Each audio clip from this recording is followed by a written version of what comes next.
Assalamualaikum dan selamat pagi. Saya ucapkan kepada tuan-tuan dan puan-puan. Kumpulan kami iaitu FAMA akan membentangkan KPPB Kapasiti Pedagogi Pembelajaran Bermakna e-Showcase 2021 Institut Pendidikan Guru Kampus Kedah. KPPB ini terhasil daripada gabungan kursus IDUP 3063 iaitu Teknologi untuk Pengajaran dan Pembelajaran serta PGMS 3063 iaitu Kurikulum Pendidikan Jasmani dan Kaedah Pengajaran.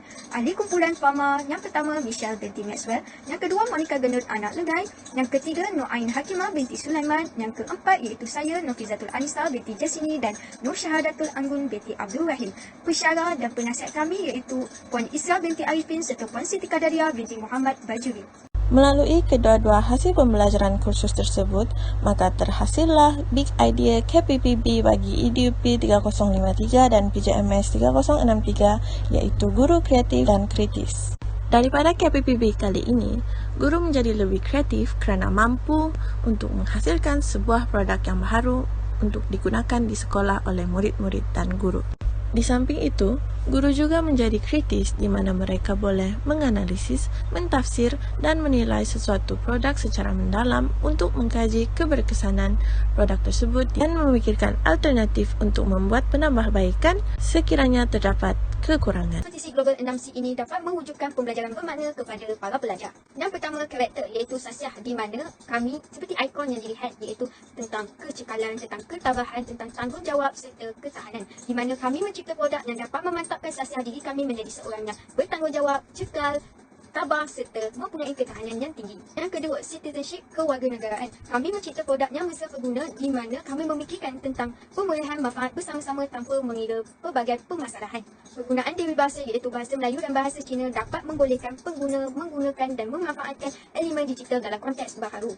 Yang ketiga, collaboration kolaboratif di mana kami berpasukan saling melengkapi dan berkolaboratif di antara kumpulan PGMS 3063 dan IDUP 3053 agar dapat menghasilkan produk yang lebih bermutu tinggi dan mesra pengguna. Yang keempat, communication iaitu komunikasi di mana kami berkomunikasi dengan lebih mendalam setelah gabungan kumpulan terjadi. Di mana kami berkomunikasi untuk mendapatkan kata sepakat bagi memilih salah satu produk IDUP 3053 untuk diketengahkan dalam kerja khusus PGMS 3063 sekaligus membawanya ke peringkat KPPB. Yang kelima iaitu creativity di mana kami menggunakan kreativiti tersendiri bagi mencipta produk bermutu tinggi yang mampu mewujudkan pembelajaran bermakna. Kreativiti diselahkan dari segi bahan multimedia interaktif yang menarik serta penggunaan dewi bahasa di setiap ayat pembelajaran. Tidak dilupakan juga tentang penggunaan kod QR permainan, PDF serta Google Form yang meningkatkan kreativiti bahan kami. Okey, yang terakhir iaitu critical thinking iaitu pemikiran kritis di mana kami berfikir dan bekerjasama menerusi perkongsian pemikiran intuitif dalam menghasilkan pengetahuan baharu. Kami berpasukan beserta penasihat bekerjasama memikirkan tentang permasalahan yang sering berlaku di sekolah terutamanya sekolah jenis kebahasaan Cina serta ketika PDPR. Menerusi perkongsian kami dapat mencetuskan idea yang mampu menghasilkan pengetahuan baharu yang bermakna kepada murid-murid iaitu menerusi konsep dewi bahasa, bahasa Melayu dan bahasa Cina serta konsep PDF yang boleh dicetak ketika ketiadaan data atau internet. Seterusnya, saya akan menjelaskan tentang kerangka kerja 3E. Yang pertama, engagement bermaksud keterlibatan. Pada peringkat awal, kami telah menerima soalan bagi kedua-dua kursus iaitu IDUP 3053, Teknologi untuk Pengajaran dan Pembelajaran, dan PGMS 3063, Kurikulum Pendidikan Jasmani dan Kaedah Pengajaran. Dalam kursus IDUP 3053, kami telah diberi tugasan secara berkumpulan untuk menghasilkan bahan bantu mengajar berasaskan teknologi maklumat dan komunikasi bagi subjek major atau elektif.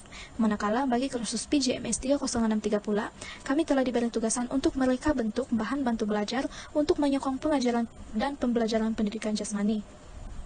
Oleh itu, kami telah menggabungkan kursus ini untuk dijadikan sebagai satu bahan bantu belajar berasaskan teknologi maklumat dan komunikasi. Kami telah menghasilkan multimedia interaktif bagi mata pelajaran pendidikan jasmani yang berasaskan TMK.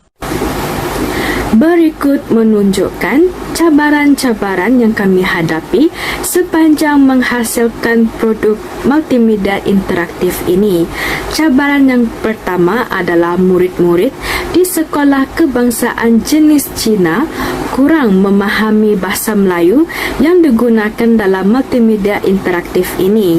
Hal ini menyebabkan guru sukar untuk menerangkan satu persatu langkah-langkah permainan laga ayam ini.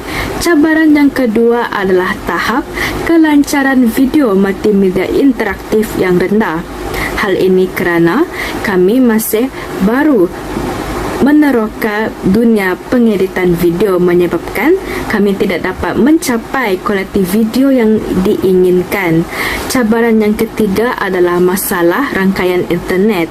Masalah rangkaian internet ini berlaku menyebabkan murid tidak dapat mengakses multimedia interaktif yang dihasilkan.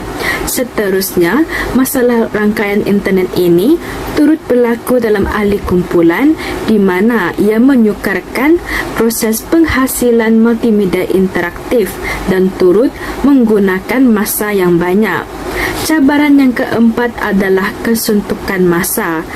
Berlakunya kesuntukan masa kerana kami mempunyai banyak komitmen yang lain yang perlu dilaksanakan pada masa yang sama. Yang kedua iaitu enhancement, peningkatan. Penggunaan multimedia interaktif dapat membantu pelajar memperoleh maklumat luar daripada cara tradisional iaitu penggunaan buku teks. Penggunaan multimedia interaktif ini juga dapat membantu pelajar menjadi kreatif serta berinovatif. Seterusnya, kita beralih kepada pengetahuan baru yang diperoleh daripada pelaksanaan KPPB. Yang pertama, melalui webinar. Kami telah berjaya meluaskan jaringan perkongsian kami antara pensyarah dan pelajar melalui perkongsian ilmu pengetahuan dan sosial antara individu. Yang kedua, kami juga telah mengaplikasikan dan memanfaatkan revolusi industri 4.0 iaitu melalui jaringan ilmu penerokaan platform digital dan keusahawanan. Dan yang terakhir, kami juga telah memberi gambaran model kerangka konseptual yang menyeluruh bagi memaksimalkan kefahaman pelajar dan siswa-siswi mengenai produk yang kami hasilkan. Bagi kekuatan atau faedah pelaksanaan KPPB, yang pertama, pembelajaran menjadi lebih berkualiti di mana paradigma pemikiran yang dinamik dapat dilonjakkan. Yang kedua, kita tidak dapat menafikan bahawa negara kita dilanda COVID-19. Namun begitu, perkongsian kolaboratif dapat dilaksanakan secara maya yang dapat meningkatkan pelibatan pelajar secara meluas. Seterusnya, pemanfaatan revolusi industri 4.0 di mana dunia digitalisasi dan capaian hanya di hujung jari dan membawa budaya keusahawanan. Bagi nilai keusahawanan pula, penghasilan permainan digital melalui PowerPoint dan e-book iaitu melalui PDF boleh menjana keuangan kita.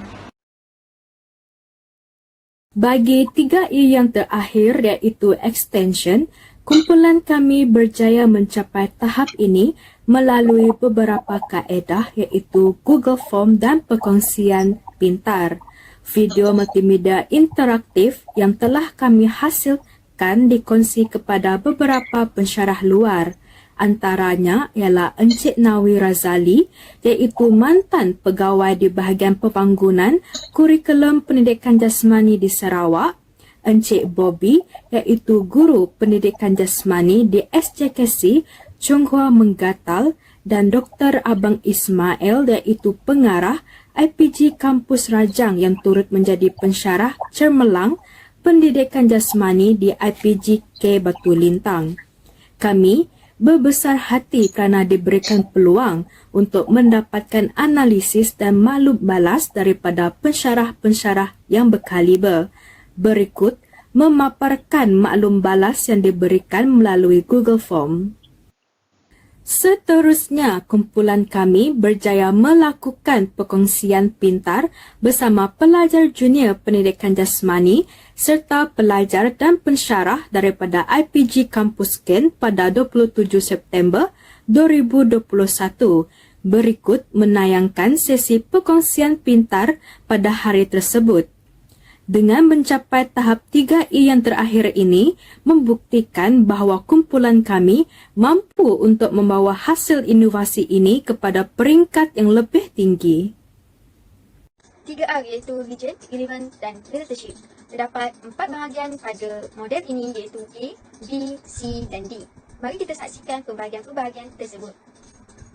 Pertama sekali A iaitu pemerolehan, kami telah menerima tugasan daripada pensyarah. Kemudian B, aplikasi, kami telah mengaplikasikan pengetahuan baru untuk menyelesaikan masalah yang dihadapi. Sebagai contoh, kami telah menggunakan pengetahuan sedia ada kami iaitu dalam penggunaan perisian PowerPoint untuk menghasilkan BBM mengikut kehendak soalan. Seterusnya C, asimilasi, kami telah menganalisis masalah yang dihadapi dan mencari idea untuk tujuan penyelesaian masalah serta penambahbaikan yang boleh dilakukan. Kemudian, dalam aspek D yaitu adaptasi, kami telah mencipta, menilai dan menganalisis produk yang dihasilkan. Okey, ini adalah produk kami iaitu multimedia interaktif. Di dalam ini terdapat 6 perkara iaitu objektif, peraturan, animasi, kod QR permainan, kuis atau PDF serta pemanasan badan. Di mana kami menyelitkan kelebihan bahan multimedia interaktif kumpulan kami iaitu para pengguna akan memperolehi pengetahuan, keserokan serta kemudahan apabila menggunakan bahan multimedia interaktif kumpulan kami. Okey, di dalam multimedia interaktif kumpulan kami terdapatnya butang-butang yang boleh ditekan mengikut keselesaan para pengguna. Di mana sekiranya mereka ingin melihat animasi terlebih dahulu baru objektif, maka mereka perlu menekan butang animasi baru objektif. Mereka boleh menggunakannya mengikut keselesaan mereka. Okey, sekiranya para pengguna menekan butang objektif, maka yang terkeluar di dalam skrin tersebut adalah objektif pembelajaran iaitu ada 3 iaitu psikomotor, konektif serta efektif. Kemudian sekiranya mereka menekan butang pemanasan badan, maka mereka akan ditunjukkan tentang pemanasan badan iaitu pemanasan statik dan dinamik. Okey, di bahagian peraturan serta animasi terdapatnya dewi bahasa iaitu bahasa Melayu dan bahasa Cina bagi memudahkan golongan SJKC. Kemudian di bahagian animasi mereka akan ditunjukkan tentang ayat cara bermain permainan tradisional laga ayam. Mereka perlu menekannya, kemudian animasi tersebut akan bergerak. Apabila animasi itu bergerak, mereka perlu menekan anak panah seterusnya bagi melihat cara untuk bermain yang seterusnya. Kemudian apabila mereka tidak mahu lagi melihat animasi tersebut, maka mereka boleh menekan butang pangkah. Kemudian untuk peraturan pula, sekiranya mereka menekan butang peraturan, maka mereka akan disiarkan tentang peraturan-peraturan permainan laga ayam di mana mereka akan ditunjukkan dewi bahasa juga, bahasa Melayu dan bahasa Cina. Di situ terdapatnya animasi yang menunjukkan cara ataupun peraturan itu digunakan. Kemudian sekiranya mereka ingin ke skrin seterusnya, mereka hanya perlu menekan butang peraturan lagi sekali. Sekiranya mereka ingin melihat skrin yang dahulu, mereka perlu menekan butang anak panah yang sebelumnya.